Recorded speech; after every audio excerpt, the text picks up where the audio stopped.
Hello everyone, I am Tacit, and welcome to the Gems of War Vault Event Weekend. We got a couple things to go over today as well.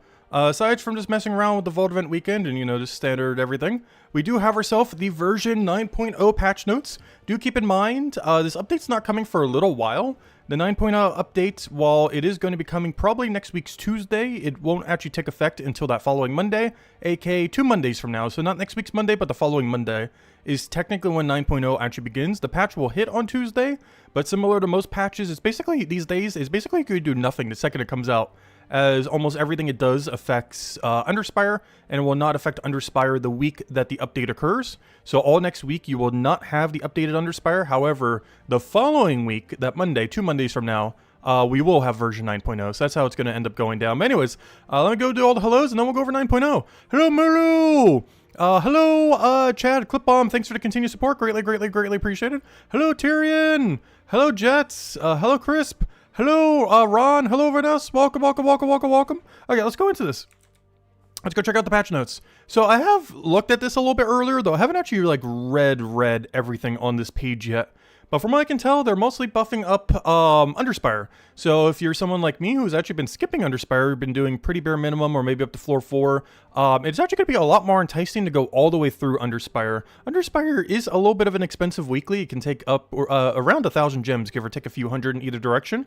Probably a little bit lower now because there are some things that are going to give you potential of getting more torches as well as some scouting. So you should be able to do it with just a little under 1,000 most likely after all these updates. But yeah, let's go read through it. So this is still pretty high to be doing every single week, but of course if you're later in the game, 1,000's like nothing. But earlier on in the game, it might be a little difficult to try to do the full completion every single week, as it is a pretty high amount of gem cost. But later in the game, it is definitely worth it for all the old rewards and all the new rewards that you're going to be getting from this new system, as some of them are really good. But anyways, let's go through it. Not to mention, Underspire was already worth it even without any of these buffs, but now even more so. Anyways, so the update 9.0 patch notes, the Underspire expansion. So Underspire is going to be a lot more fun. They're adding a lot more diversity, a lot more reward, a lot more everything else. Hello, Bill Warhammer. Welcome. So we have returned to the Underspire to add. Oh gosh, I just ate. Still food down there. One second. Wash it down. Oh, where were we? Have returned to the Underspire to add several new rooms for players to discover. We have also updated some Underspire menus to match the new UI system, so it's easier to tell when you have the gate thing. They end up adding these things, as well as how you end up getting more of them, so on and so forth. So just cleaned up the UI a little bit. Looks like the side panels were also changed a little bit compared to before. But we have, actually they mentioned everything right here. We have updated the following menus in the UI, with the Underspire main menu, the Underspire shop, and the Deep Shrine. We have changed the Goblin Merchant card icon on the Underspire map to teal instead of red due to the introduction of trap rooms, whose icons now use the red card icon. So let's go see these trap rooms. So these trap rooms might be the only slightly annoying thing to come in with Underspire. However, it just adds more gameplay diversity, and I highly doubt these are going to be that annoying to do. I highly doubt you're generally going to be losing to these. Earlier on in the game, you might, but, later in the game with the kind of power you generally have, these shouldn't really be a worry for the most part. But trap rooms are a new type of battle encounter and room that can appear in Underspire. These rooms consist of 4 enemy troops, including the new enemy trap troops. These new trap troops will not be collectible yet. But they are not collectible, so they are not being added to any drop table. Or at least not currently, but maybe in the future they might, but at least initially they are not in any drop table. Trap rooms cannot appear next to each other, along the path, or at dead ends. So they'll never be back to back. They'll never be along the 7 to 7 path, where you go 7 to 7 from each door to door, which is what they mean by the path. And it will not be at dead ends, which of course, is at the dead ends. So dead ends is kind of obvious. But yeah, it won't be at dead ends. It won't be along the 7 path from door to door. And it won't be next to each other. So you're never going to get a double trap room side to side. Enemy trap rooms each have a theme and create a new heroic gem, the Trap Gem. The trap opponents include a Spike Bleed, Acid for Poison, Boulder for Stun, Mirror for Reflect, Flamethrower for Burning, Frozen for Freeze, Dart for single target damage, and Pit for knock troops to the back mechanic. Trap gems are colorless gems that when destroyed will do one of 5 effects. Stun all player troops, which is probably one of the more annoying ones.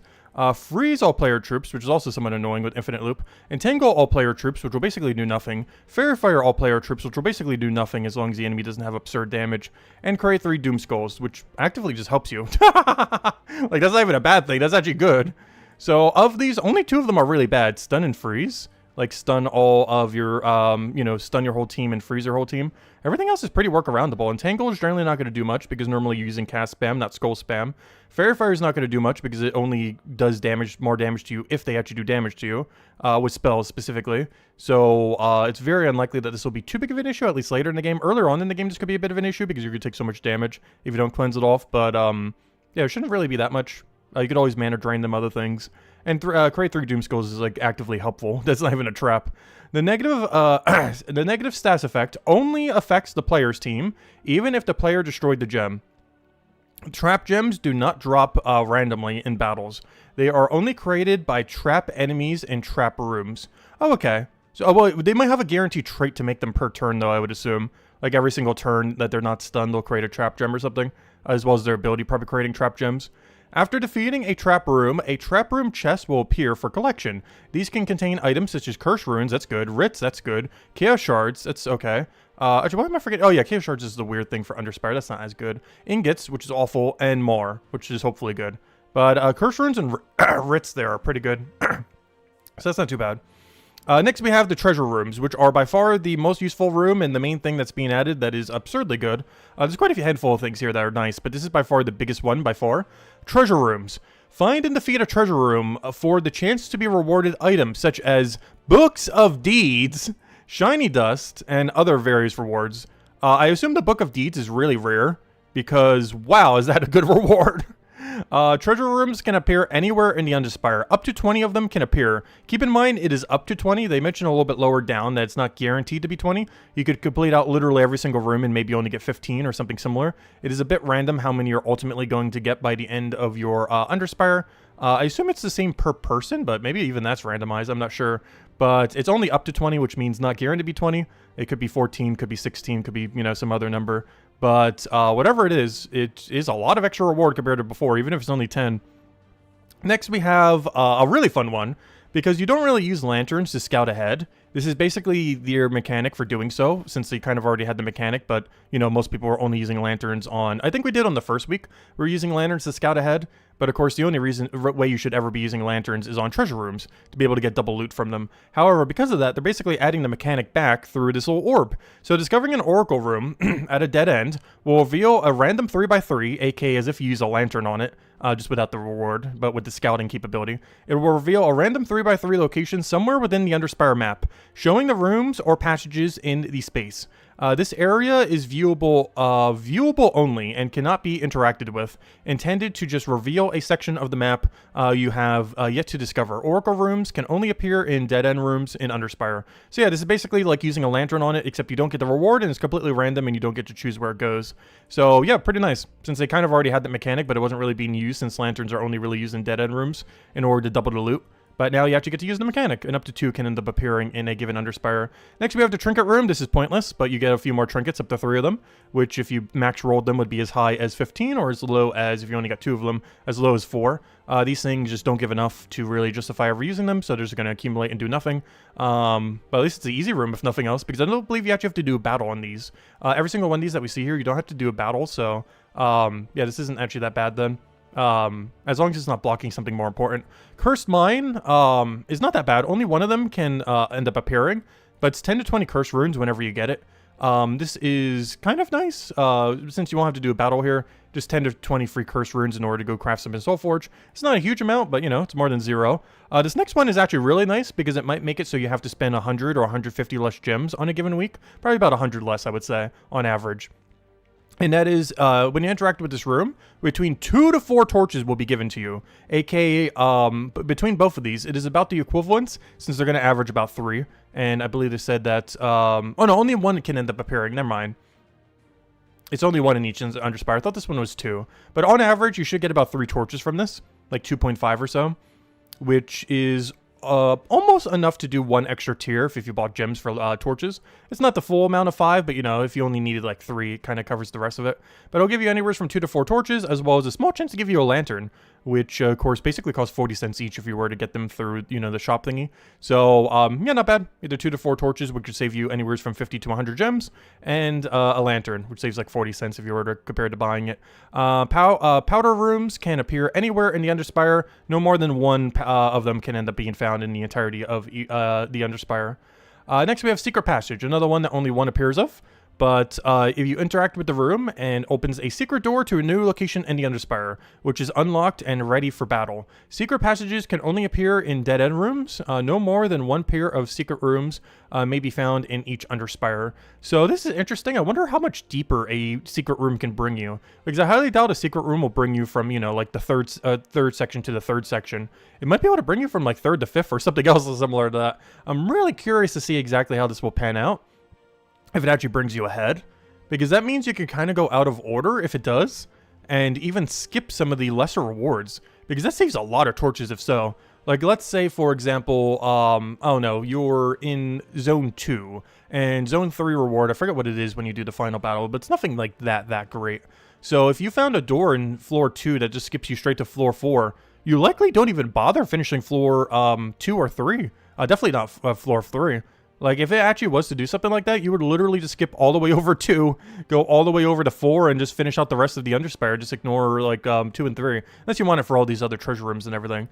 But as far as, you know, like, the main loot that you get from the end battles, it's definitely an option if you want to save on torches, on gems, and everything else. So, this one has a lot of potential to be really, really good or do absolutely nothing. But we'll have to see exactly how they end up implementing it as far as how it connects to things. But if it can bring you forward on floors, this is really solid. Though I guess technically it could also bring you backwards on floors if you found it later. Like if you found it on floor 5, but it actually connected to floor 3 or something similar, but you didn't actually fully scout out floor 3. I don't know, it'd be interesting to see how it pans out. It has a lot of potential. To save anywhere from like 100 to 300 gems worth of torches potentially, if you only want to go and like get all the way to the end to go get the final reward. So it'd be interesting to see how that pans out. It has probably the most amount of diversity as far as how it changes from week to week, whereas most of these are going to be pretty static as far as how much they end up helping you for the most part. Anyways, things to note. Of the new rooms, only trap rooms and the new treasure rooms consume lanterns and torches, which means all these other rooms, other than the ones that you have to do a battle on, cost 0 torches to interact with. So if you find one of these in a dead-end room, 0 torches spent to go interact with any of them. They're literally just free loot, which is really nice. Even though absolute worst one at a trinket room, you do not have to waste 1 torch to go and grab it. You simply just get to it, and then you just get the reward. You don't have to spend any torches or anything else to go and obtain them. Not all new rooms are guaranteed to appear, or up to the maximum amount, so it is random how many will end up appearing, which is a little bit unfortunate, because that means on the very first week, we might not even get to see some of these mechanics. Like, I might not even get a single cursed mine. I might not even get a single, like, scouting orb or something. So that's a little unfortunate. I wish it was guaranteed, at least, like, 1 of each, if nothing else. But you're definitely going to see a good amount of treasure rooms, though, since up to 20 can appear, which means even a worst-case scenario, if you're going all the way through, you should be seeing at least 10, 15, somewhere around there, most likely. But you just have to wait and see. But I do wish they would make it so at least 1 of each room would appear, because that's kind of unfortunate that you could literally find 0 of a room. Like, that's not good. At least make it so every single room can appear once. These new rooms will not replace treasure guardians, so the same amount of treasure guardians should still be within the faction, supposedly.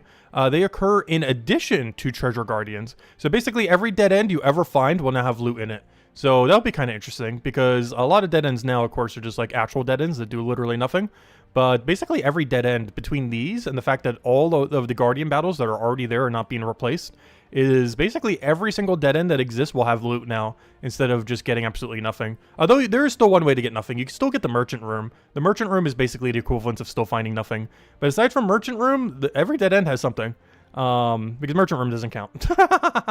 Unless they're buffing Merchant. I don't think they mention anywhere in here that they're buffing Merchant, though. So, still useless. The Underspire is being generated in the same manner as previously. It will not be any larger than the previous Underspires. The new rooms will simply be replacing regular room battles. So yeah, that's pretty nice. That technically means you have less battles to do in a sense, too. No, actually, no, it won't. Because you still got to do the treasure rooms and trap rooms. And all of these, I believe, are appearing in dead end rooms. So yeah, you will still have to do the same amount of total battles then. Because even though these help you with dead ends, these were already battles you're not going to do. Like if there was a dead end battle that had nothing on it, earlier you wouldn't have bothered doing it, whereas now it's just going to be like one of these kind of rooms will be sitting there instead. So yeah, you'll still have to do the same total amount of battles then, ultimately. You're just getting a lot more rewards while you do it. We understand that Underspires are large, and we do not want to make them even bigger than they already are, so that's good. Yeah, they are pretty long weekly. If you were to do a 100% Underspire completion, even with endgame stuff, it depends on the week, but it takes like 3 hours. If you were to 100% Underspire, not even mentioning the 1,000+ gems and the time to actually accumulate those gems if you didn't already have them, but just the Underspire itself is about 3 hours with endgame teams. Obviously, it varies week to week heavily, depending on how good the Underspire team is. Could be shorter, could be longer, depending on what you have options to. But I would say it's on average about 3-ish hours or so across the week, which are really long weekly, so the fact that they're not making it even longer is pretty nice. Lanterns only double reward given from the victory screen, and not the rewards given from treasure chests. Lanterns only double rewards given the victory screen, not any rewards given from treasure chests. Are they talking about the new treasure room? Or is this nerfing the dead-end Underspire rooms? Because those are technically in a treasure chest. Oh no, are they nerfing this? I can't tell. Have they mentioned anything about this? Because this is the one I'm confused on then. Lanterns only double rewards given from the victory screen, and not the rewards given in treasure chests. Does this mean you can no longer double the silver orb, or the gold orb, or anything like that? Because that's a bit of a hit to the overall loot that you can end up getting from Underspire then, if so. If you can't double any of those anymore. Lantern has no change, it sounds like? Lanterns only double rewards given from the victory screen and not the rewards from treasure chests. Oh no, that sounds like it's nerfing it for the other rooms. Unless it's referring to the treasure room treasure chests. In which case that makes sense that it doesn't double them. But if it's not doubling the previous ones, it's kind of annoying. But the overall loot is still pretty good even if they don't work for those anymore. But I don't know, we'll have to wait and see. But hopefully they still work on the normal dead end rooms compared to before. I hope that's just referring to the new treasure chest, which makes sense why I wouldn't double those. But hopefully the previous rooms could still be doubled. Because those are technically chests whenever you find them. Final notes. Underspire Treasure Guardian Troops. This is feedback I, Jetto, have been sharing with the community to the team around. Players experiencing experiences with trying to collect these troops. There are no changes coming in 9.0, but the team has shared that they are looking at introducing Underspire Sentinel troops into the Soul Forge in some way. If I had to guess, it's probably going to be anywhere from 5,000 to 10,000 diamonds each. Maybe with some other resources. We don't currently know what they're going to cost, but for anyone that doesn't like doing Underspire, or if you still need those last 2 Guardian troops like myself, or, you know, if you're missing like 1, 2, 3, however many you're missing, you will at some point likely be able to get them in Soul Forge. They just haven't decided how much they're going to cost yet. But I would assume some amount of like several thousand diamonds or something. Probably like about as much as a mythic, if not double a mythic, somewhere around that range probably. Terra troops. In future, the team are also investigating an additional new room based on the Terra troops. Whatever that is, somewhere they can be earned or purchased, has not been established, as it is just the beginning of an idea currently and was brought up during the beta. And now we got a bunch of new achievements. Most of these, I believe, are pretty free, though some of them are really RNG based. It's a trap. Defeat 10 trap rooms in Underspire. This one should be pretty free. I think you can get this done within 1 or 2 Underspires. The other 2 is a little bit annoying because these only appear once per Underspire at max, which means you would have to do Underspire for roughly 2 months to be able to get both of these 2, and is completely RNG based if you get them in 5 weeks or within like 2 to 3 months. And it is to find 5 curse mines, only one of which at maximum can appear per week, and find powder rooms, which was similar to the other one, can only appear a maximum of 1 time per week and can be 0 times per week. So it's 5 weeks at best and like 3 months to 4 months at worst to be able to complete both of these, as they are very, very, very luck based. But the trap room you should be able to get done in like a week or 2. I forget how many traps they mentioned, but yeah, it shouldn't be that hard to go and get that many trap rooms. General changes. We have a new heroic gem for a future campaign for next season when that rolls around in like what, month and a half from now. This will not appear till the campaign is live. So yeah, we still got several months until then. We have made some improvements to how upgrading filter works in the troop collection menu. It sorts troops better based on the types upgrades have available. Oh, that's nice. That was a little bit annoying in the current state of the game. That's nice. I even had an issue with that with the morning video when I was covering the Mythic this week, or, you know, earlier this morning. I was having an issue finding the troop because it ended up putting it all the way at the bottom alphabetically, even though it had more upgrades. But now they're going to be sorted more towards the beginning. This is how they kind of were way back in the day, but then they were kind of changed when they started messing with the UI over the last few years, but now they're finally kind of changing it back, it seems like, with this improvement that they're going to be doing, so that's nice. So they're basically reverting it back to how it was like 3-4 years ago before they started to make all those other changes to the system there. We have changed the level trip tutorial to upgrade Prisoner Luther instead of the Priestess. And the guild activity a button on the guild overview menu will now have an exclamation mark when there is a new activity to view. And then there's a bunch of bug fixes. I'm not sure if there's anything particularly relevant to mention here. No, it just seems like normal stuff. Nothing too over the top to really mention.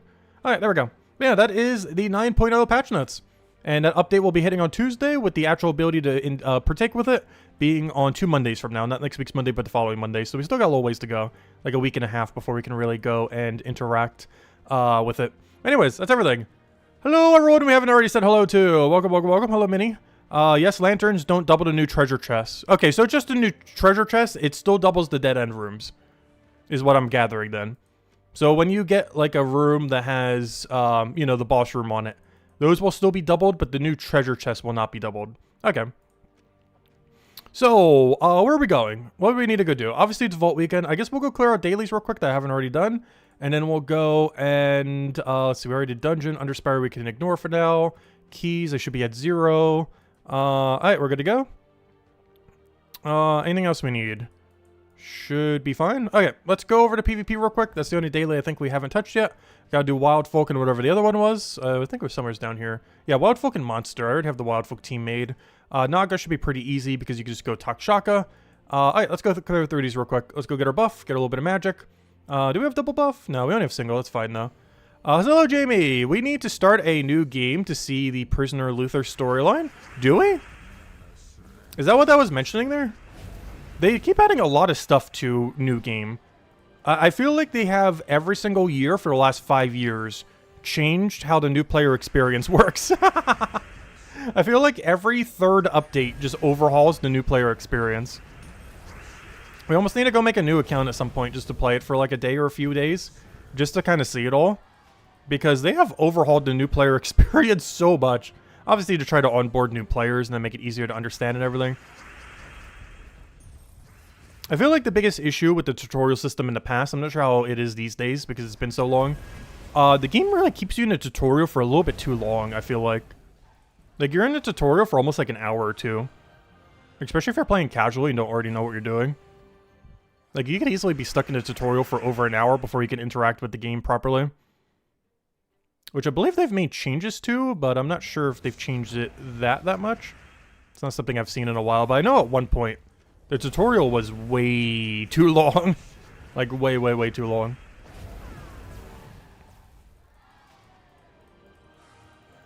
As far as when you start interacting with the whole game.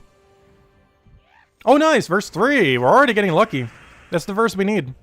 That's the one that we are the lowest on. Of course, we're going to need those to run our Palooza, so we're already one extra Palooza in. Perfect. Because we're going to be running at least a few of them today, of course. Don't you dare run away! I can't believe we almost just ran. Of course, we would get him on the hardest possible battle. He's had a 30% chance to run. That would have been so unfortunate. Luckily, he didn't. We got lucky there, but there we go. That could have been really bad. We got our magic bonus. Let's go kill out the wild folk from yesterday, and then we'll go do the battles for today, and then go do the more annoying one. What team did I set up yesterday for this? We're running all-in skull spam with 50% mana star. I didn't bother with any Beatrixes. We just went all-in on skull damage. Obviously spell damage too, because the double damage on the true damage he has. But it's mostly for spell damage. I mean, skull damage, I mean. So let me go get cleansed, and then we should be good to go. I might have to double Wand of Stars here, though. He's getting so many extra turns right now. Alright, do we have everything we need to get rolling? I think we want one more Wand of Stars just to get everything off the ground. And now we should be good to go. We go. Oh, I shouldn't have gotten rid of yellow, though. It's like the one color you don't want to deny with that. That's fine. I don't think it's going to matter too much. That mostly just made it so we didn't get an extra turn there.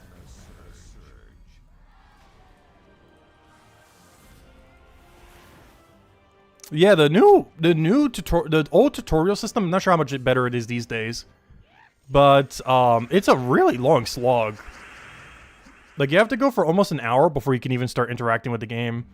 I don't recall it being that long back in the day. But at some point it got elongated, and I'm not sure if they've ever really shortened it down since then. I feel like a lot of people would quit before they even finish the tutorial,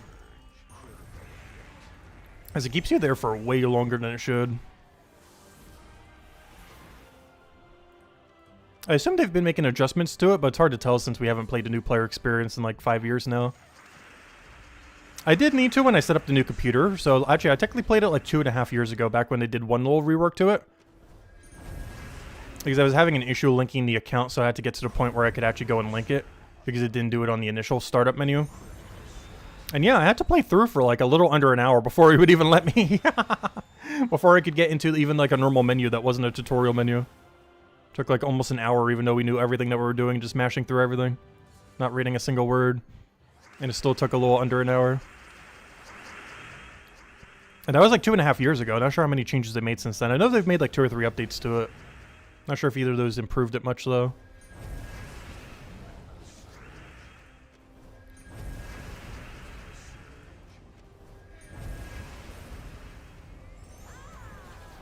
Also, speaking of new player experience, if anyone wants to join the guild, we are in need of new players.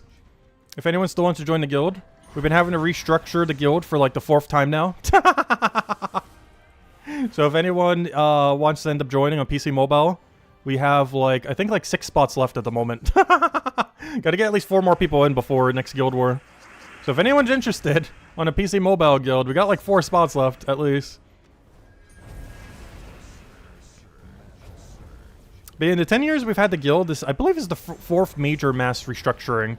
The first time was when we made the guild, obviously, and had, you know, just us. So we had to get 29 people then. Then we had Azala, I believe, doing most of the next one, because half our guild ended up making their own guild, and then we had to restructure from there. Then the 3rd time was when, what was the 3rd time? 3rd time was about a year ago, where Isabel had to help with it, and she was the guild leader for a little while. And of course, most recently, she ended up getting a new job that ended up taking up a lot of her time. So now we are restructuring the guild, because when she left, a couple other people also left from the guild. And that's where the point we're in now. This is the 2nd time we have to go and restructure it. Still needing a handful of players still. At worst, we'll just have one guild war where we probably won't have a full guild, but that's fine. New account playthrough when you get a Switch 2? No. I'm not sure if I'm getting a Switch 2 anytime soon. I don't know, when it came to Switch 1, I didn't end up getting the Switch until Smash Ultimate ended up coming out, which I think was like 2 years into its lifespan. And I have a feeling something similar might happen this time around. It's just money's a lot tighter at the moment, so I don't know if I'm even going to be bothering next year, or even the following year after that. Especially since I still to this day have never bought in a $70 game. And now like their lowest priced game is $70, which is also kind of unfortunate. I still to this day have never bought in a game for 70 or more. I've bought in a $70 game before, but it was cheaper. I think the only one we technically did was Breath of the Wild, or Tears of the Kingdom.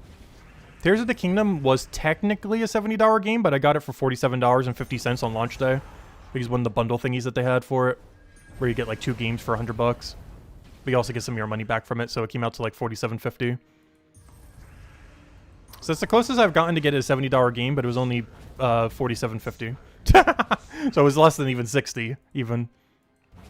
So it's technically not a $70 game, even though it was a $70 game. Alright, we did all of our battles, right? Okay, we're good to go. Alright, let's go do either Beast or Naga. That is 100% Naga, not even within question. Wrong battle, though. Let's go over here. Get our Naga team ready. Obviously go Takshaka. Takshaka. I don't know, did we just go 4? I should probably give them a wand of stars. If this was Mrs. Skills, I'd probably go 4. But we do have access to wand of stars and any hero weapon. So we'll just go with this.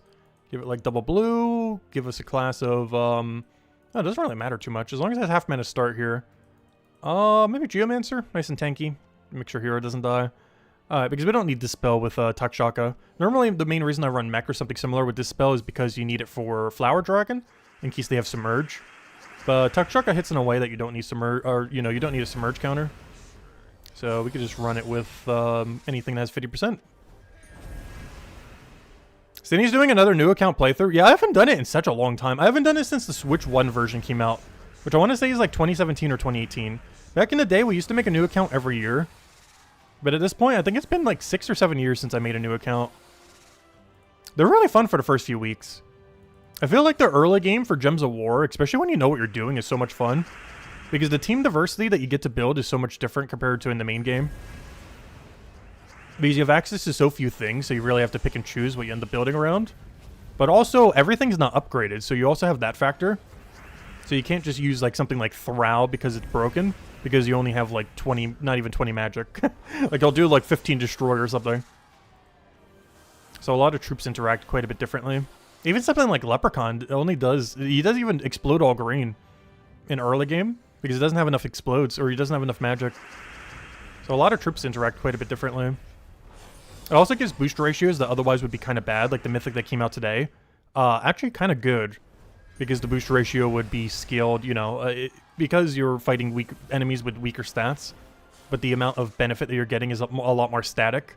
Boost ratios like those carry early game a lot harder, since the amount of damage that they're doing is a lot higher relative to early game compared to end game. But there's a lot of dynamics that are quite a bit different when you're playing early game Gems of War.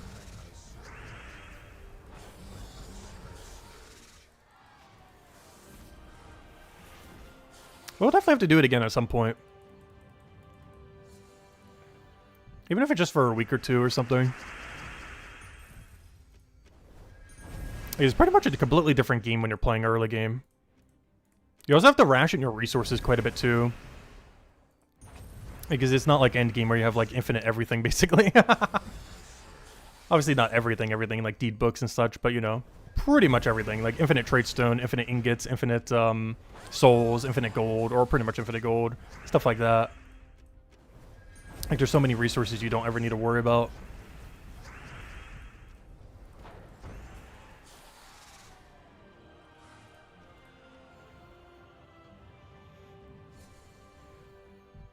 Leprechaun at new account does a whopping 13 or 14 gems. Does it really? I always thought it was way lower than that. Maybe if you get it fully upgraded. You have to keep in mind, you're not going to be able to Mythic immediately. It's still going to take like a week or two to get it to Mythic. So there's going to be a lot of magic from leveling it up that they might not have. They might not even have the souls to go and upgrade it initially. Though the souls don't take that long to go get. But the bigger issue would be ascending it. Because it starts out ultra rare, and they probably won't be able to get it above epic, at least for a couple weeks in. Like, it could take upwards of a month to go get it to mythic naturally. Unless you get lucky with, like, an event key for it in a given week. Alright. Knock us down. Now, the only thing we haven't done then is monster battles here. And then we'll go... Oh, yeah! Let me go open our deep books, because we might be grinding to go try to get the other thing today. Because I only need one more purple deep book. Let's see if we can get it from one of these two rolls. Come on. I need a purple. That's not a purple. That's not a purple. No! We're gonna have to wait till next week. Well, at least that gives us more time to go grind the objective, if nothing else, naturally. But, yeah, we're gonna get 3 purple deep books from here, and after those 3, I only need 1 more. So next week, maybe on Monday then, or even this weekend probably, we'll probably get it done. But these 3 categories, this one, and this one... we need to go get all the way to the end so that we can get the 3 purple deed books from it. Because 1 purple deed book after that, and we have max magic once again. Is that's all we need to go upgrade Blade Alliance. Oh yeah, that's the other thing I should probably go check. Do I have, I need to go figure out what troops I want to go upgrade here. I gotta upgrade 9 troops here to max. And I have no clue what 9 we'd be going for. But 9 of these troops here need to be maxed out. I guess Nocturnia would be a decent one. Maybe Inferno King because he gets summoned by quite a few things, stuff like that. Let's see, how much small upgrade material do I have? Let me go to this guy real quick. I want to check something. How much of, like, the really small... Oh, wait, I can't even check because he's not upgraded yet. Let me check the other guy, then. Let me check someone like you, I guess. Oh, no, you're not maxed out either. Come on. We're all the people... how about this one? I want to check... where is the... Yeah, this menu. We got 6, 4, 9, 7, 15, 18, 17. That's not a lot. That's enough to do like 5, so we'd have to orb like 4 to 5 then. And then the rest we could do with just tokens and everything. With obviously like someone like this guy, the low rarity ones you'd want to do with the other material. Interesting, interesting. Oh, yeah, this one's still rare. He's like right at the cusp of it too, so he'll be cheap. This guy will be cheap. Might need to go open some keys to go get him. He's in what? Yeah, he's a bounty troop, so he's in the gold key drop table. So if we go open a bunch of those on Monday or sometime later, we can end up getting him to max. You maybe use a blue orb on his final level up. Alright, that's fine. But yeah, we gotta figure out 9 troops that we want to upgrade from that later. That's a later issue though. But by the time we have our final deed book, which might be on Monday then, we'll need to go and figure that out. Anyways, let's go back to PvP and let's go do Vault Event weekend already. Let's go over to Monster, go clear this out. And then we'll go run a few Paloozas, at least 2. Alright, I need a Monster team. What does Monster run these days? What's the one that creates gems? Do we not have a second copy of this guy yet? I really want to start running 2 to 3 of him on a team like this. Oh yeah, we got Voidjaw now too. Ooh. Hold up. Voidjaw meta. I found something that Voidjaw isn't completely useless in. I found the one thing that Voidjaw is actually kind of good for. Monster defend. Or monster PvP restriction. And now I set this to purple and then the other thing to purple. This might be one of the only few things we can actually use them for. Because now he's creating 4 purple per turn to feed into our weapon, to feed into our Capricorn. And then we go from there. Because the whole point is just to get Capricorn up and then go and win out the battle. But this is like the one and only purpose it has. I was considering using it with the new guy, but he just wasn't fitting on the team. I was considering using him in the morning video, but the 2 purple gems just wasn't doing enough value to justify with it. But on a team like this, it's fine. Just because our other mana accumulation options don't really do much. Hey, we even got our Devourer. What's this Devourer based on? Isn't it like number of purples or something? I actually forget already. Let's see. If they use... Oh, it's based on if they're red mana. Yeah, I forgot. That was this other weird thing. Why is that only red? I hate that he's only a red counter. And I hate that it doesn't have any extra boost ratio to kind of bolster it up a bit. It's so weird. Yeah, he's only for countering red, and he doesn't get any extra value.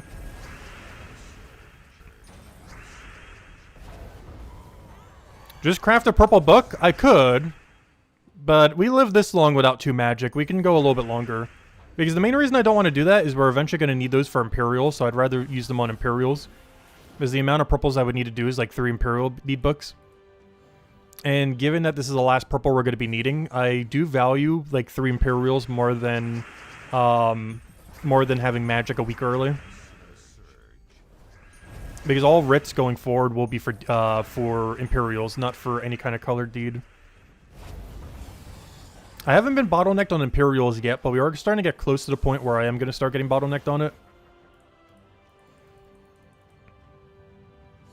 It's definitely worth it in the past, like we have been.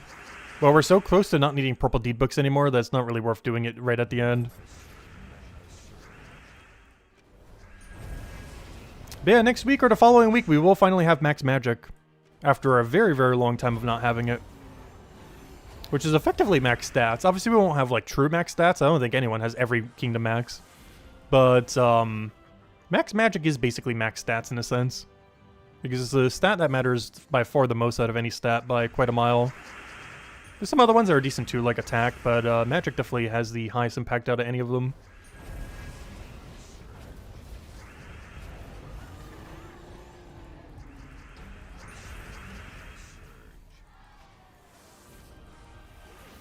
But yeah, we can wait an extra week or 2. I'm not really in a rush for it. With pretty much everything in this game, it's just a kind of like a slow get there when you get there kind of thing. No need to really rush a lot of stuff. Alright, there we go. That should be everything for PvP. Let's go run some Paloozas. Don't think there's anything else we need to do other than set up our team. Yeah, I gotta go dump a bunch of these gold things later to go get that other trip that we needed. I'll do that later, though. No point doing it during the Vault weekend. But anyways, is that everything? Should be everything. Corgi, do I need you? I don't. Already maxed. Deep Delver, I could just ignore. I don't really need XP bonuses anymore. I guess I will use what we have, though. Alright, let's go throw down 3 Paloozas, I guess. Or 2 of them and just do a little bit of verse farming at the end or something. But I do want to run at least 2 of them. I'll want to do it now with claim all, just so we don't have to keep worrying about it. So let me just go set my team real quick, and then we'll go run that. Also, hello, Defiant. Welcome, welcome, welcome. Let's see. Your content was the most viewed on the YouTube rollback. Oh, wait, did YouTube do something like that? I haven't actually seen mine yet. Though in all fairness, the TV that I have set up isn't actually connected to my YouTube, so it's probably inaccurate, whatever info it has. Because it probably shows I have, like, very little YouTube usage. Because my main YouTube account I've mostly just been using for uploading videos. I haven't actually been using it to watch YouTube. I've still been watching YouTube, I just haven't been using my primary account for watching YouTube for the most part. What am I doing? Oh yeah, we're gonna go set our team, and then we're gonna start running Palooza. So let me go set up our team real quick. With Takshaka, I mean not Takshaka, with Dust Devil Quick Kill. Yep, that one. Oh yeah, let's go hand out a code. Yeah, I haven't. Oh wow, we're getting really lucky on verse 3. The only verse gnome we've seen all stream so far is verse 3, and that's the one we actually need. Huge. How many are we up to? I think we're almost at 20. 17. Not bad. Yeah, we're able to get these up a little bit earlier. It's still our lowest by far, though. Verse 1's not our highest anymore, though. Verse 4 has become our highest. Verse 1 is so far the only verse that has never been our lowest. Initially, it was verse 4, then verse 2, then verse 3, as it is now. But verse 1's the only one that has never been our lowest. And for the longest time, it was our highest, but it's finally starting to go down. So maybe we'll finally eventually get to see it eventually. Be a while, though. But anyways, let's go and, yeah, let's go run some Paloozas. Let's go use every XP booster. Oh, no, I gotta click them one at a time now because the other thing. Okay, let's just use them one at a time. That's fine. We'll use the XP booster, then we'll use the Palooza, and then we'll go run it. Okay, we'll run 3 Paloozas then. I'll go run instead of 3. That'll work out perfectly. Because we got 3 XP boosters, we'll use 3 Paloozas. We'll just use one for each one at a time. Perfect. Oh yeah, I didn't hand out a code. Let me go do that. I don't have my code section open, which is why I didn't grab it. Let's see. There you go. There's a redeem code. Use on gemsofwar.com underneath the game code section. Your invite code is in the settings menu. Redeem code's right over there in chat. And there you guys go. Is there one more Nomapalooza this year? No. Last I checked the calendar, I believe it's the first week of next year. Like, whatever that weekend falls on. Like, literally the first weekend of next year is a Vault Event weekend. As well as a new Mythic, of course, that day before. Or the day of. Actually, similar to what it was this time around. Where we get a Mythic and a Vault Event weekend at the same time. Same thing's happening next month, if I'm not mistaken. Where the first week of next month is both Vault Event weekend and Vault Event at the same time.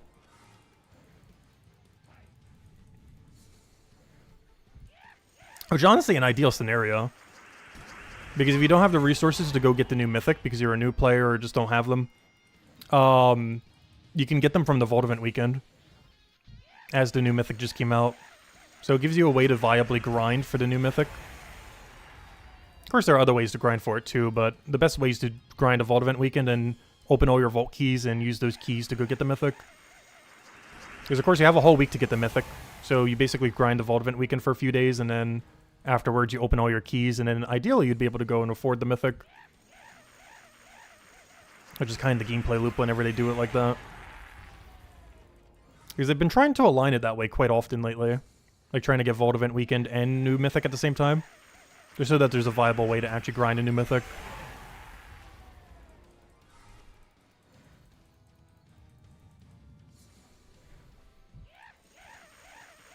But we'll run 3 of these then today. One for each of the XP boosters. Work out perfectly. We haven't really been worrying about XP boosters too much since we end up getting max level. Or, you know, level 2000. But, you know, free XP is free XP. Might as well use them together. Still always a good idea to save your XP boosters for Vault Event weekends since you're going to be grinding them anyways. And a lot of the things that you tend to do for Vault Event weekends tend to be quick kill teams. Which are the exact same things that you get a lot of XP from. Since it doesn't matter how hard the battle is, it just matters how quickly you win. And both XP farming and Vault Event weekends both are heavily dependent on winning quickly. So using them simultaneously is always a good idea if you're delaying some of your XP boosters. Which reminds me, I don't think I've used my hour PvP thing this week. I'll probably just run it on Sunday or something.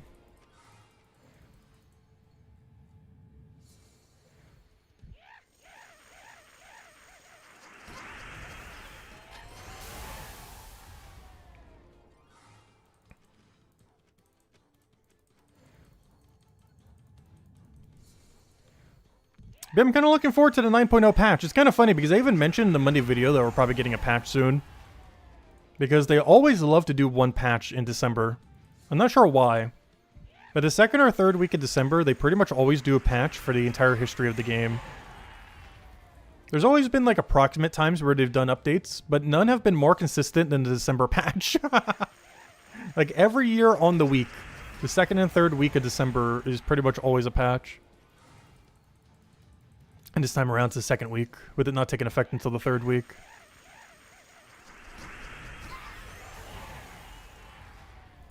And the main reason being is that they're generally out of the office for the last few weeks of the year. Like they generally don't come back till the second week of January. So they normally try to get one out, patch out before then.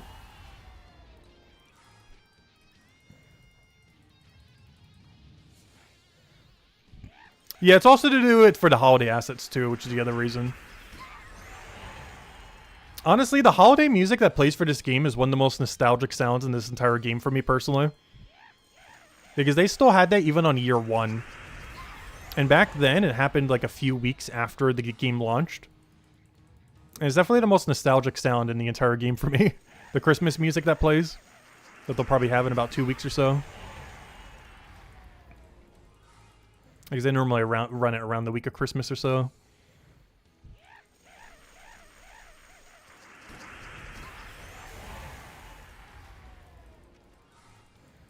Because even on year one, they still had that back in 2014.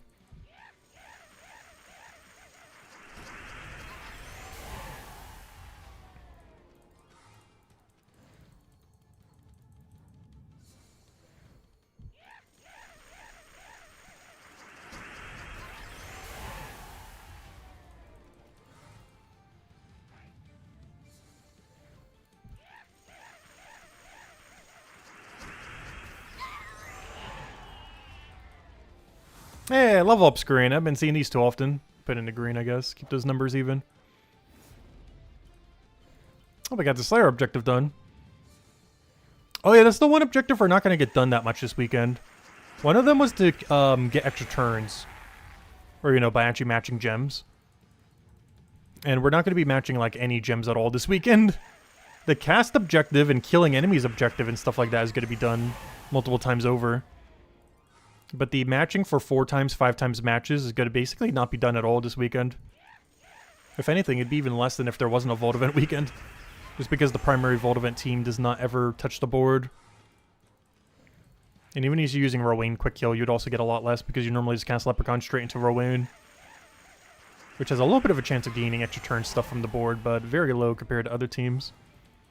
Whereas this one has literally 0% chance to ever get something off the board unless we waste time grabbing it. But the only exception being, I guess, if we don't kill one of them. Which will happen when we find the Dragonite Gnome and everything.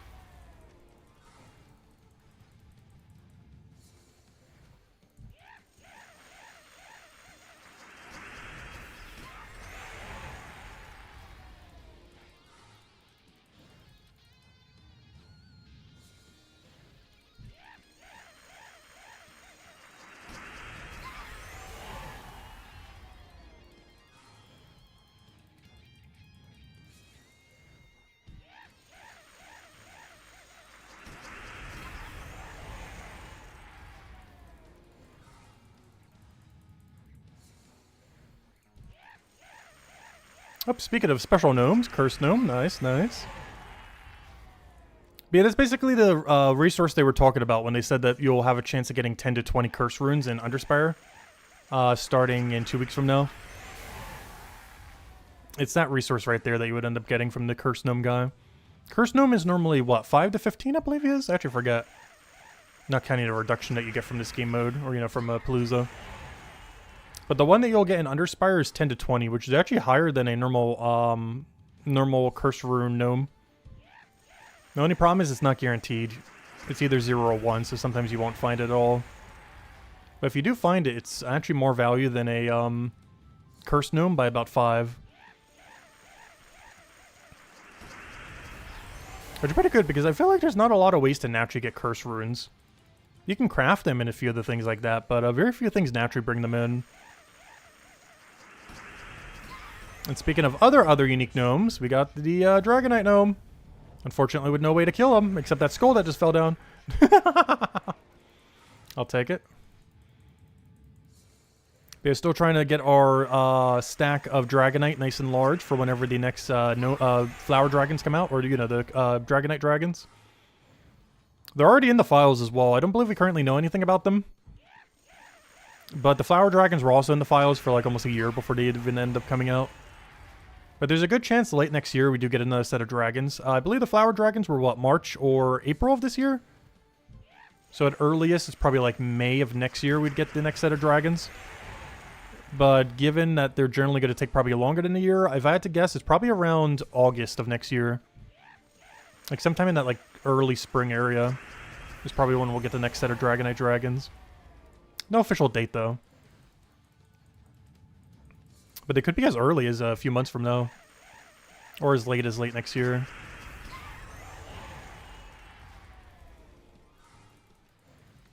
Somehow you're thinking about another dragon craft, your cursed gem.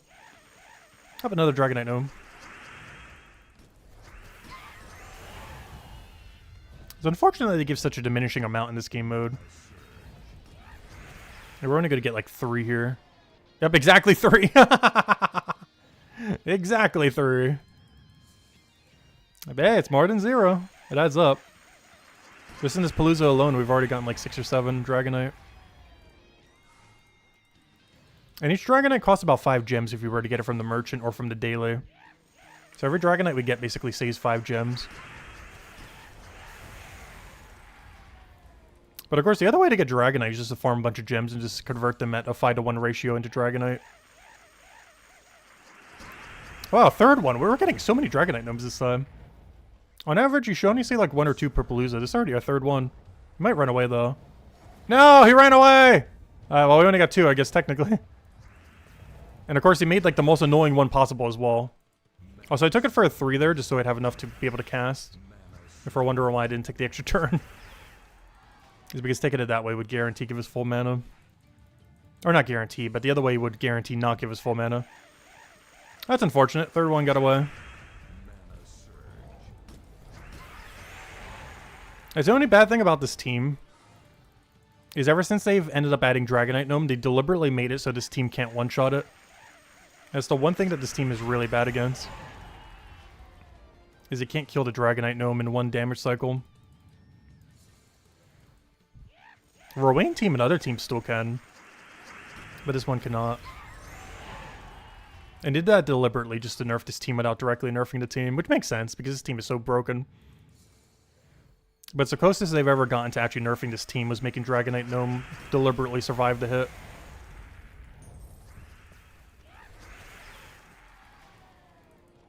Oh, Mimic. That's actually slightly bad. I don't have a second place set up. Oh, no. Quick. To the second location. I don't have a second location set up. Good thing the Explorer was already done in that area.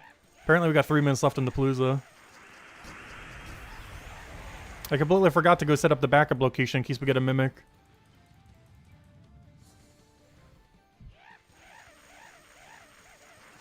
Don't forget to drop a like and subscribe. Yep, definitely feel free to do so. Helps out a lot and is greatly appreciated, as Ron mentioned.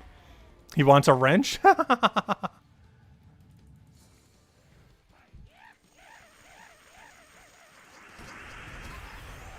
That's something I do need to go through at some time. I think we have like 100 people modded on the channel. But of course, a lot of them don't really watch us much anymore. And Isabel got busy with her moving and new job soon. So we're minus 1 more mod. So I might need to start modding some more people again soon.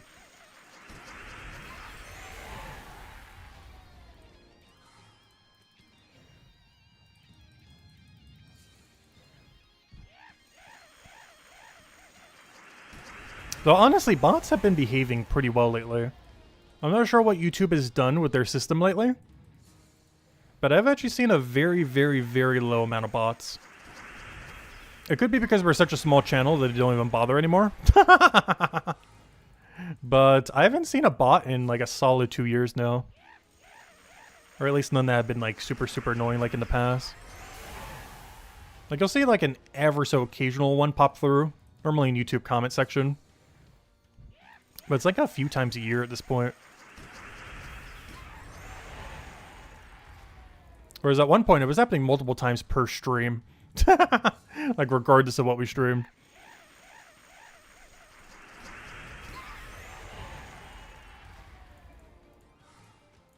As well as almost every uploaded video. But now it's like 3 times a year. And normally the auto system already gets it before it even goes public. Because normally I'll be able to see it, but it doesn't actually go public because YouTube notifies it as spam. So it kind of like holds the comment for me to approve or not.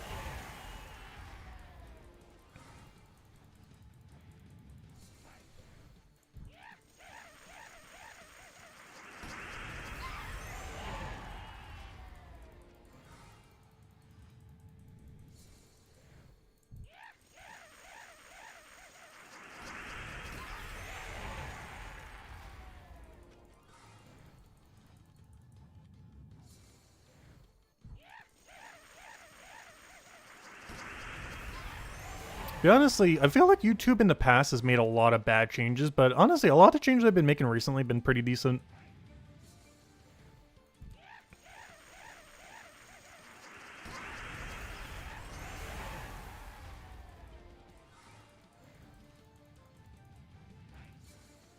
You need a wrench to throw into the mix of your bad spell check. Gosh, I hate that on mobile so much. Because I'm not someone who grew up using phones. I pretty much didn't really start using phones until like 5 or 6 years ago. Like as far as smartphones and everything. Like I still had like just a basic payphone, flip phone in college and stuff to be able to call and such. As far as having like a proper phone, I didn't really get one until like 25. Like 6 years ago. And I am still really bad at texting. Because the screen is so small, I don't have like the natural dexterity for like doing it naturally. And autocorrect feels like it works so badly. Like it will literally autocorrect already correct words into ones that are incorrect. It is so annoying. I'm not sure if there's a way to like reformat or tell it not to do that or what.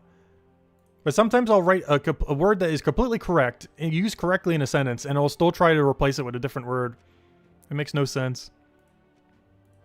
Let's keep going. We got 2 more boosters. We'll go run 2 more Paloozas. Might as well. Anything more we need from the campaign thing? Nope. Good to go. But yeah, the only one we're really going to have to go out of our way for then later is, I think, match extra turns. It's the only one that's not going to get done naturally. Well, I guess Heroic Gem too.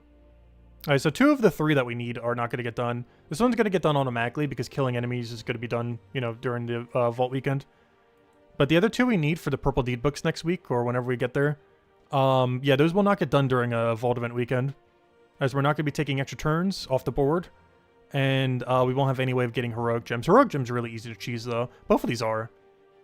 Like less than an hour if you were to target them, we could get it done with a proper team. So it shouldn't be too big a deal. This will get done automatically. This will slightly get done. I think there's some amount of undead here. Oh yeah, let me go take the Mimic Room before I forget. Let me go do that real quick. Center Mirage, Explorer. Let me kill this Mimic before I forget. Yeah, we'll do Tuck Shaka, why not? Wait, that's my Stelrix team. Do me the other team then.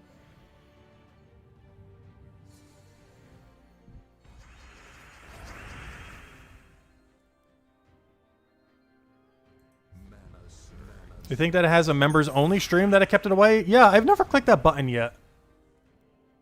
I'm not sure what this does. Let's see, members only live stream, new. Schedule your live to switch to members only. I almost want to click it one day just to test it.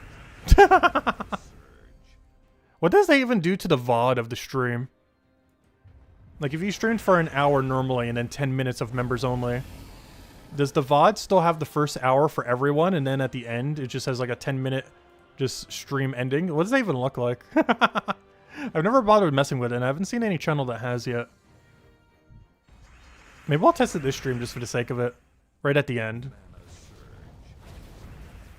Because I'm kind of curious what it does to the VOD of the stream. Like, does it just end there? There's like show, hey, there's like some amount of time here that just got cut off or something.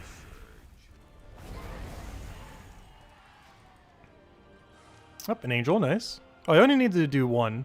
Not sure why I'm still doing battles here. I just had to do the one to get rid of the mimic. But there we go. Alright, let's go use our other team. Do one more battle to switch back to the proper team, and then go start the second Palooza. Not that one. Double Iron Hook.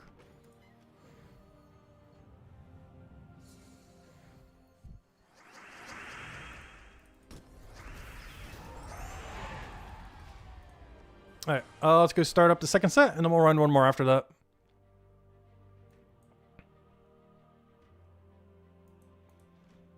Alright, we do this. Boom, boom, boom. What am I looking for? Palooza. Go over there, go over there. And then we'll run one more set after this one, just because we already have the XP booster for it. Might as well. Gonna have to run it at some point this weekend. Might as well do it now.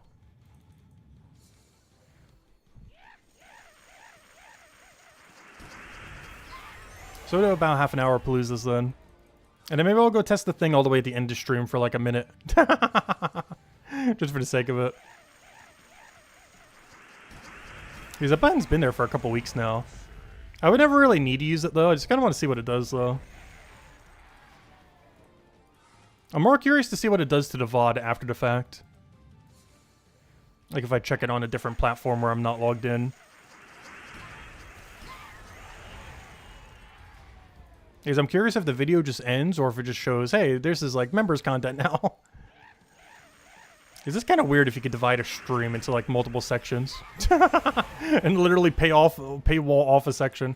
I would never do that, obviously. But it is an interesting mechanic nonetheless.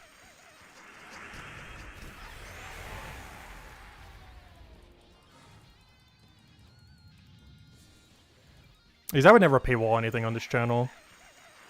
Even though we probably make less money overall by not doing that.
But I just realized, now that we're near the end of the year, almost every game that I thought was going to come out this year didn't actually come out this year. Underspire 2 got delayed till like March. Paralives got delayed till like May. I guess Silksong did come out, I just never got around to doing it at the time. Honestly, we should have like a platformer month. Like every platformer on my backlog, I should go play within the same time. And just get like every single platformer on our backlog completed. The main ones that come to mind are Silksong, Mario Odyssey, maybe Mario Galaxy. I'm trying to think if there's anything else on that backlog, specifically as platformers only. Because it's not a genre I play too often. But those were like the main three.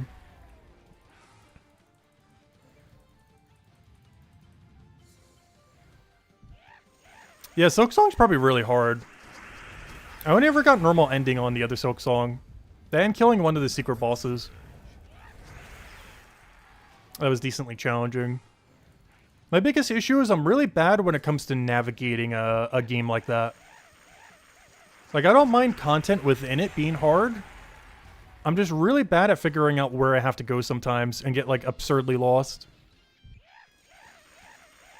That's my biggest issue generally with any platformer, especially like Metroidvania-like platformers. is I get like ultra deluxe lost.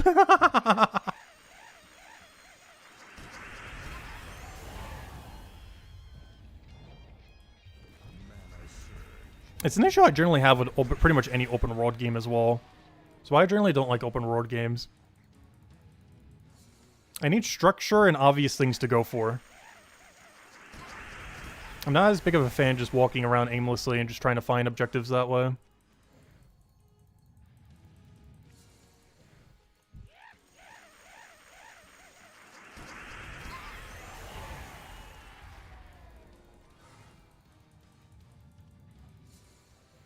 Yeah, that was one of the issues I had with the original Silk Song as well. What was it called? Hollow Knight. Because if you miss the map, for one, it forces you to have to go through some areas without a map. But on top of that, you can also miss the map room and try going through an entire dungeon without a map, which is very absurdly annoying.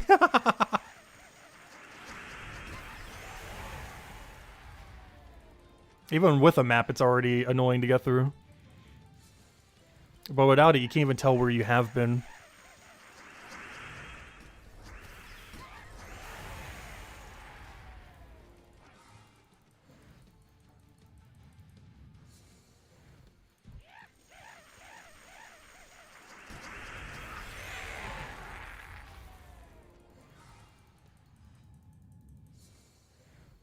Oh yeah, isn't the Game Award soon too? Does anyone know when it is? Also, thank you so much, Mulu, for the 10 bucks. Greatly, greatly, greatly appreciated. Yeah, honestly, you know what feels so cozy lately? That I absolutely love about winter? Is when it's cold outside and the heater starts turning on. Or if you make like a fire. Because being cold and getting warmer is like the best feeling ever. That's the only thing I really like about winter. Because having to shovel snow, which, well, I don't really have to do that here, but having to shovel snow and stuff like that's really annoying. But getting warm from being cold is so nice. I even got some hot cocoa the other day when I was going shopping. Haven't drank any yet, though. I'm trying to stay mostly to water. And the occasional tea. But I did pick up hot chocolate for the occasion. Just haven't cracked them open yet.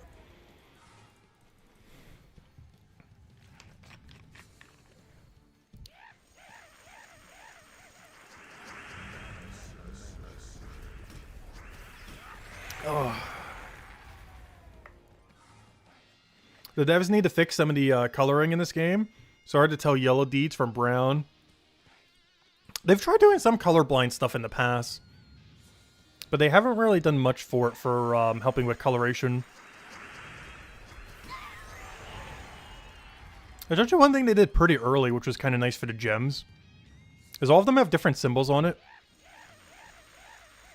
So even if you were playing in black and white, you can still tell the gems from each other based on the symbol that's on them. But they haven't really done that for a lot of other things. Because for a lot of other assets, it was just a lot easier to recolor them several times over than to bother changing their design slightly so you could tell by the design. But that's the issue that they've done for quite a few resources.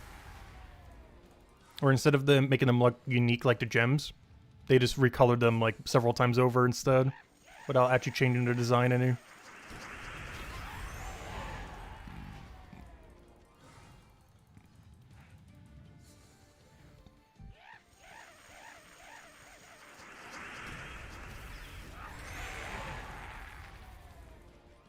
The Game Awards is at 11 at 4:30 on the 11th. I'll need to mark the calendar. That's next week's Thursday. Am I doing anything that week? I don't think I am. Honestly, I think I'm done with most things for the year. I just had my last doctor's appointment. Though, also, the EpiPen in my area. That's another issue recently. I went for just like a normal checkup thing, you know, the yearly checkup thingy thing. Everything was pretty good. Just needed a little bit more vitamin D still. But anyways, the EpiPen I need for my nut allergy, I was waiting until later in the year to get it. Because, you know, I wanted to be fresh. It only lasts for like about a year. So I wanted it to last for when I might be going on a few month-long trip next year. Might be like a month to 2 months or so. Because I might finally be leaving the country just to go and visit some other country for a little bit. Probably Greece. But I wanted a fresh EpiPen for it. They are currently in my state $300 for an EpiPen that expires after 1 year. They are so expensive. I need to look into try to see if I can find like a cheaper way of obtaining it because I have a prescription for it. But at my current pharmacy, they are $300. So I need to find a cheaper way of getting it. I think last year I paid $130 for it. And now 1 year later, it's about $300. Their price just goes all over the place. They literally just price it at whatever they feel like. They just get a dartboard of every number from like 100 to 1,000 and just randomly throw it at it. And that's the price that it is on a given year. But yeah, it's more than double what it was last year. So I need to look into ways to get it cheaper. I believe starting next year, there are some states that have a price latch on it. I'm not sure if every state it is, but I might need to look into it. I believe New York, as of next year, is going to be making it $100, and maybe a few other states as well. But I don't think it takes effect until next year. So I might need to look around and literally fly to a different state for like a week. As it's literally cheaper to get a flight and go see like family or friends in a different state and buy an EpiPen there than it would be to get it in my state currently. Which is hilarious, but also sad. Like we're going to need to fly over state lines to go get an EpiPen.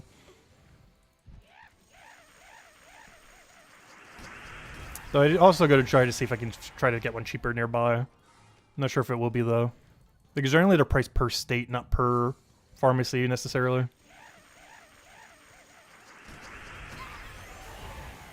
Yeah, I haven't been to New York for a while. I would go see Isabel there, but she's moving in like the next week, so I won't be able to do that. I've seen Isabel while I was in New Jersey last time I was there though. I don't have any friends that always live in New York, though. I have a couple that have and kind of been in and out of it. But I don't think I have a single friend that actively lives in New York anymore now. There's a lot of them moved to other states that were cheaper. Because New York's pretty expensive. Even a lot of people in New Jersey literally live in New Jersey just to work in New York. It's cheaper to live in New Jersey and get transportation to New York every day. I know when I was getting my public transportation to college, there was like a pass that you could buy for the area that was like $80, which I think was like $60 if you were going to college, that allowed you to get around the entire state. But they also, at that exact same terminal, they end up having I think it was like $150 or $200 a month.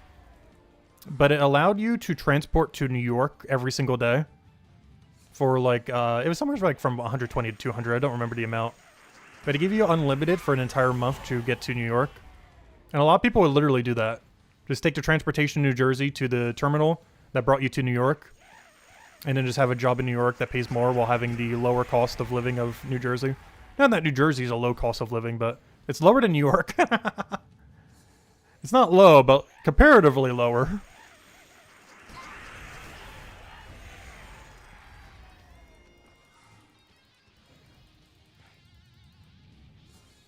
Will I show me missing troops? Yeah, I can go show it after this Palooza. Just gotta wait till the Palooza's over. Then we'll go run one more. Are we gonna live stream reactions? No. I never live stream reaction content like that or anything. Do to say, the best thing that happened at the Game Awards last time around was probably 21 Pilots. It's probably one of the only few bands that I'm like, oh yeah, I know who they are. But their performance last year at the Game Awards was really, really good. It was pretty much the best thing that happened all night.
This Palooza should be ending any minute now. But I want to go double check what troops we're still missing. A handful of them I might be able to get right now. Quite a few of them are the... Oh yeah, that reminds me. Today's Friday. We gotta go check Soulforge. Now, no one brought it up, so I assume nothing good is in Soulforge. But I need to go check if any of the new troops are there. I feel like I forgot to do that last week, but I assume nothing was there. There was 2 weeks ago, which I did remember to check for. Alright, there's the final battle. Oh, we still gotta do one more Palooza. Yeah, let's go check Soulforge real quick. See if anything good came out today. But I almost keep forgetting. It changes 2 times a week. Web Spinner's nice, but obviously we don't need it. I need the other Gemini. This is not it, though. This has been out for a while. Oh, there it is! Slime Dragon! There's one! Oh, wait, no. I already have a copy of this, right? But yeah, if anyone doesn't have Slime Dragon, he's available in Soulforge for the first time ever. I believe I have this already, though. And this was the one from one of the summer event, if I'm not mistaken. But yeah, let me go double check Slime Dragon. This was one of the ones that you can only get from Soulforge. However, I did get it. I think, right? Slime. Let me just type in slime. Oh, wait, do I not? Never mind. Oh, no, I do need a copy of it, yeah. I never got it, this one. Yeah, let's go get it. This was one of the ones I didn't go for 150,000 on the given week. But yeah, this is the first time you can ever get Slime Dragon on PC Mobile. Make sure to go get it. It's not any good, but, you'll be able to get it. Add to the collection. There we go. Now let me go upgrade them. I don't think you'll ever need more than one on a team. Let me see. Upgradable, Slime Dragon. There it is. The Slime Dragon. Do a bunch of scatter damage boosted by green gems at a ratio that doesn't do that much twice over. Immune to fairy fire. 25% chance to summon a green slime when it dies. 50% chance to create a green dragon gem when matching for an extra turn. It's not awful, but it's not great. If that was 100%, I would say maybe. But 50% is kind of not ideal. Alright, let me go upgrade all the things. Give it an ascension. Boom, boom, boom. Give it a trading. Boom, boom, boom. And get it a leveling. Boom, boom, boom. Where's the leveling at? And there we go. Alright, we got ourselves a max slime dragon. Don't think we'll ever use it. We use it in Kakarot. It's the same coloration as green slime, which honestly I feel like is better than it more often than not. Does have a chance of summoning it when it dies, though. Assuming it's not stunned. It's not that great. Its damage output's relatively low. Though it does slightly get to bypass barrier. If it does get to resummon some slime after, it'd be nice. But it's only 25% chance, so you can't really depend on it. Also has no mean to stun, so if it's stunned, it's 0% chance.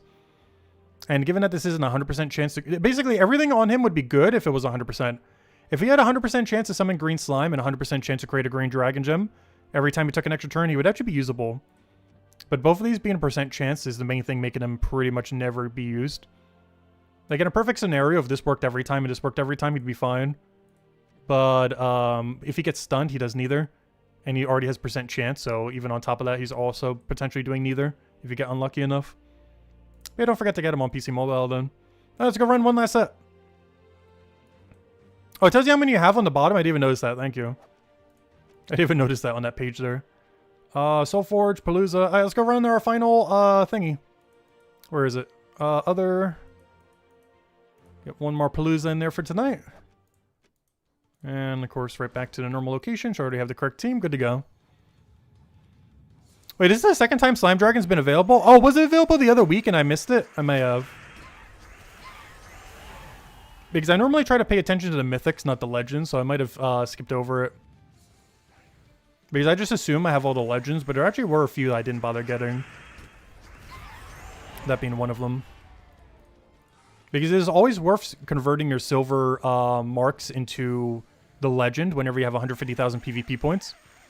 The problem is you have to get 150,000 PvP points. But if you do, you should 100% be getting a copy of it to save you 800 diamonds later. Or even more if you're getting multiple copies. Because otherwise every one that you don't get is 800 diamonds loss.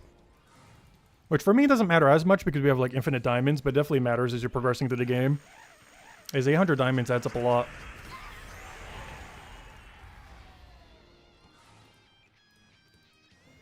So hello, Petiska, welcome, welcome. If anyone still has any other questions, anyone want me to go over, let me know. We'll probably run this Palooza, go test the thing on YouTube real quick, and then call it. Because I do kind of want to test that thing for the final minute.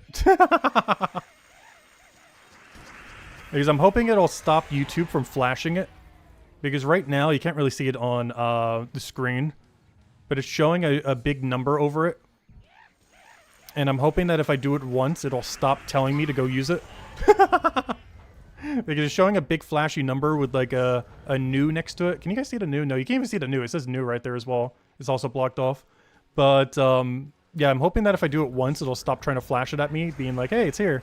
I'm hoping if I do it at least once, it'll stop trying to shove it onto every stream. Because there's a really annoying flashy blue icon. As if I've never done it before. Because I haven't done it before. But I'm hoping if I do it at least once, it'll stop. Same as this one. What is this? Super chats, stickers, channel members, and gifting. Which should show just what we've gotten earlier. Thank you, Chad, and thank you, Mula. But that just shows all that. So it'd be easier to tell if you're getting a lot of donations. Or if you wanted to check back in the previous in the stream.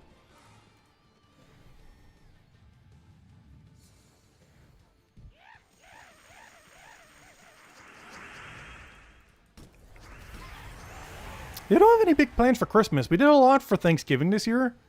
But honestly, I have no plans for Christmas at the moment. It's going to be a pretty tame Christmas and New Year's. As most of the family celebration was done for Thanksgiving this year.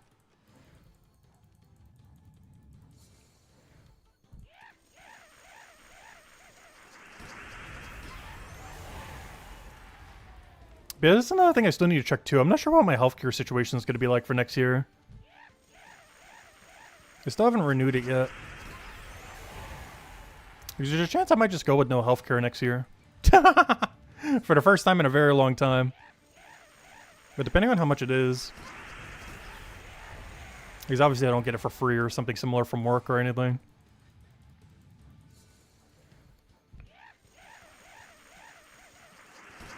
And generally the amount I'm paying in is way more than the amount I'm even getting back. By a lot. And I do have an emergency fund that's being invested that I can take out at any point that I have for medical expenses. It's not like a massive, massive amount, but it's enough to not immediately go into medical debt. If something were to happen.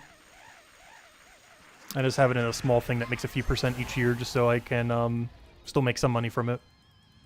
But I could take it out at any point and use it if I need to.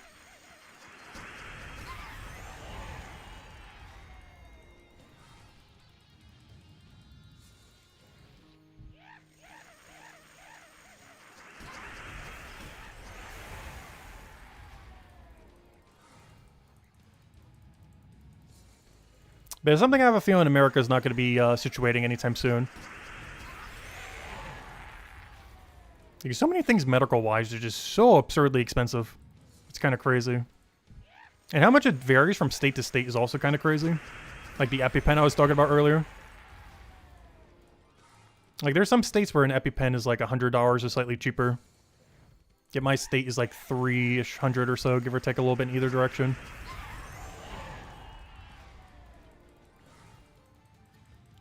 Or spending like triple for literally the exact same thing.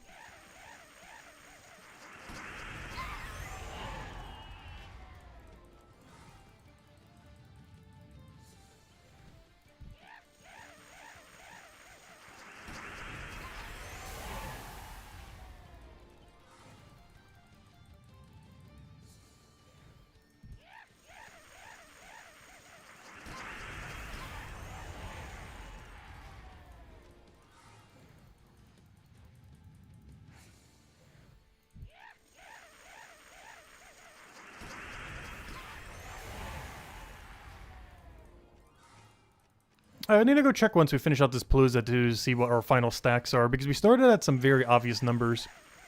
We started at 0 Vault Keys and 1,600 Epic Vault Keys. So whatever our difference is exactly how many we got.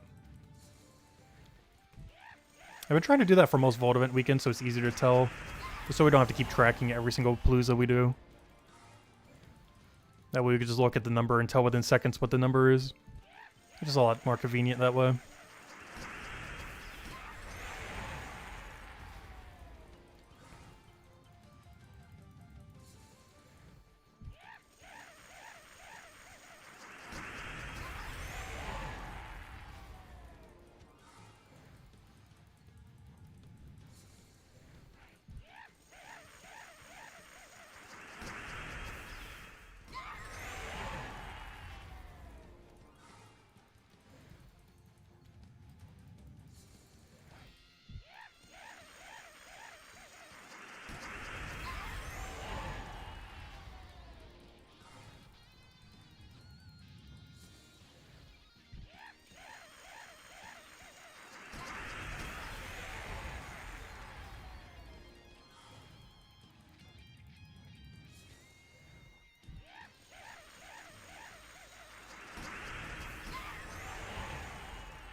Also, I'm kind of surprised. So far, only one Mimic so far.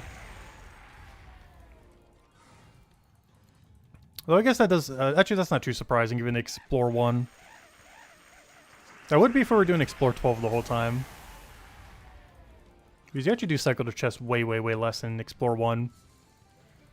It's about a 1 in 10 time every time you get to a chest, not when you clear out the final battle. So it takes forever to get there on Explore 1 since you're getting like 10 shards at a time, not even. Whereas Explore 12 is like almost 80-ish. With the extra bonus. Which reminds me, I still never unlocked the extra bonus from all the new kingdoms yet. You get it at level 16. Well, a lot of them I haven't bothered doing because it requires deed books. I think it requires 2 deed books to get the 10% extra myth stones for the Explore 12 thing. Well, technically it works on every difficulty, but Explore 12 is the, you know, the main area that it works on. Since it has the highest number. It's only particularly good if you're going to be chasing the extra bonus, though. Which is something I haven't done in, like, several years now. Like, the last 5 years, this hasn't really been a need to. But one way that you can play Explore 12 is to always follow where you get the extra myth stones and just keep going like that. The only annoying thing about that is there's very few teams that could take out literally every room type. Even something like Flower Dragon, it's really annoying to kill spell reduction troops with it. It's to kill teams, you have the Dooms that can appear occasionally that get blocked. There's always something that gets blocked in every location.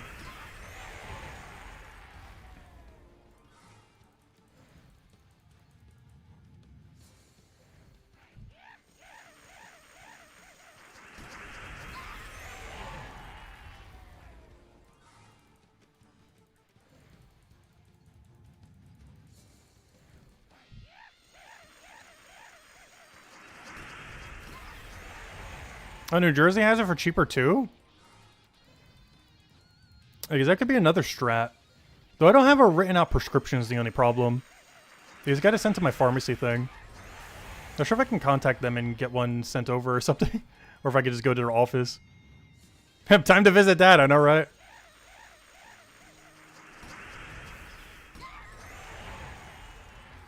I may have to for Easter, honestly. Because I would literally save money visiting him, spending a week there, and getting the EpiPen while I'm there. And even then, we'll still have like an extra $150 to spend on Easter stuff. Even after all that. Because a round trip there around Easter time should only be like $100, give or take a little. Then whatever it is for the EpiPen, and then the rest we just spend towards Easter. And that'd be the same cost as an EpiPen in this state. A round trip and a full vacation for a week. Same cost as an EpiPen in this state right now. That's crazy.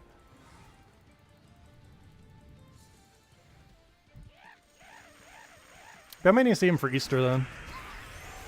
If it's actually that much cheaper.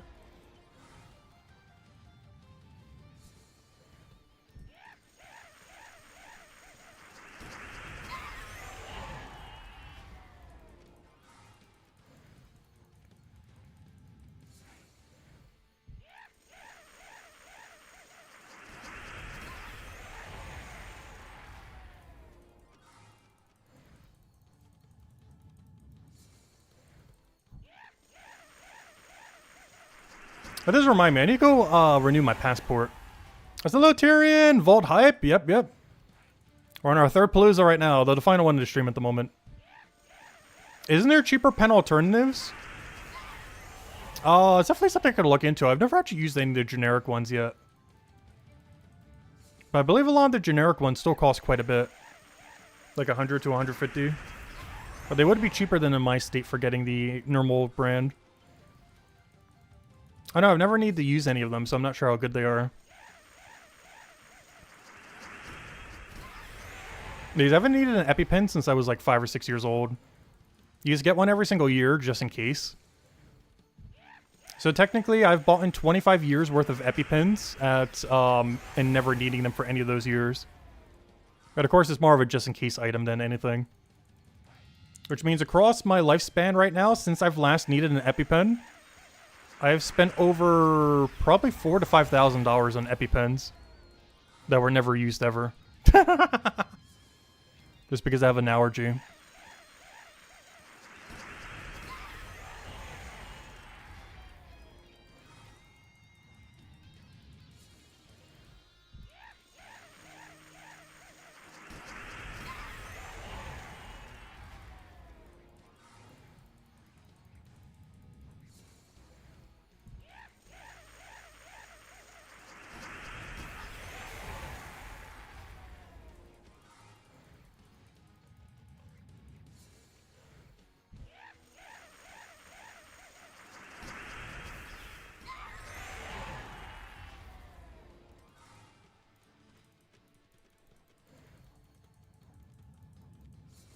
Yeah, it's always good to have it just in case of the worst case scenario.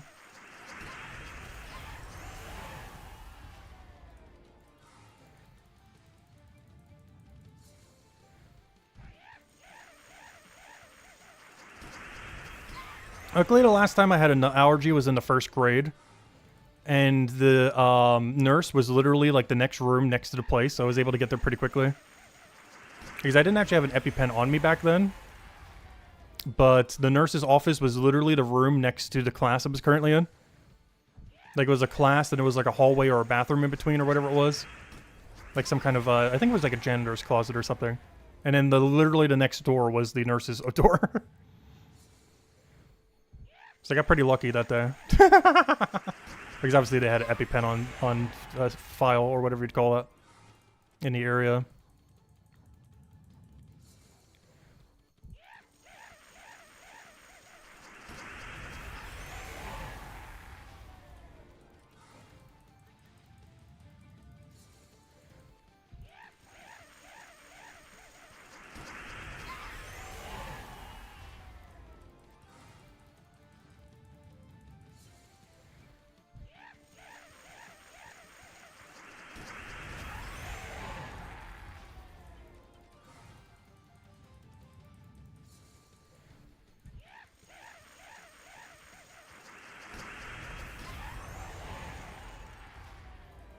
Oh, there is the final thing. Was there something else I was going to go do after we finish this? I feel like there was something I was about to go check. And I already forgot what it was. Oh yeah, I was going to check my totals.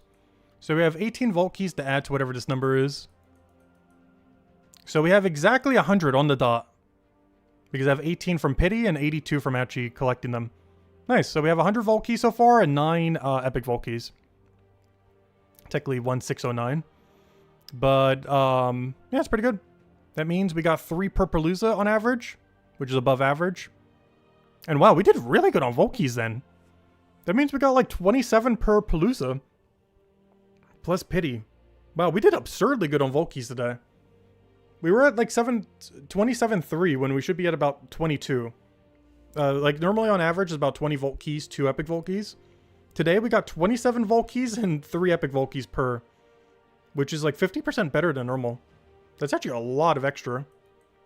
It didn't seem like we were getting that lucky, but apparently we were. Alright, let me go check this one thing. So any of you watching now or after the fact, I'm about to click the members only live stream thing just to see what this does. I just want to see. We're only going to do this for like a minute just to see. So schedule your live stream. I wanted to schedule in like 1 minute. Yeah, 1 minute is going to go to all channel members or supporter. So I could change it to supporter. I want to see what this does. A special experience just for your members. Schedule a time when your live stream will switch to members only. Just the members at that level you choose will be able to keep watching. Non-members can become a member to join the fun. Alright, sure. We're not going to do anything during this. I just want to see what happens. But goodbye, everyone. Hope you all have a wonderful, wonderful weekend. Best of luck with the Vault event grind. And, yeah, don't forget to go craft that one legend in the Soul Forge if you didn't already on PC Mobile. The one, Slime Dragon. He's not good, but this is apparently the second time he's been available. Apparently I missed it the first time. But, yeah, nothing else in Soul Forge particularly worthwhile, though. That's maybe early game web spinner, but it's not really worth spending 800 gems for the most part. It's pretty strong, though, if you want a skill spam team. But yeah, I'm gonna just wait a minute and see what happens when it switches over, and then we'll end in, like, another minute after that. We have to wait a minute. I want to see what happens. I see a timer at the top. I don't think you guys can see this, but there's a timer. What's this? Members only live scheduled when the timer runs out in 15 seconds. Members are redirected automatically. Everyone else has the option to become a member. So does it divide the stream then? I don't know. We'll find out. But anyways, goodbye everyone in 5 seconds. Or at least everyone who's not members. Are we in? Is it members only now?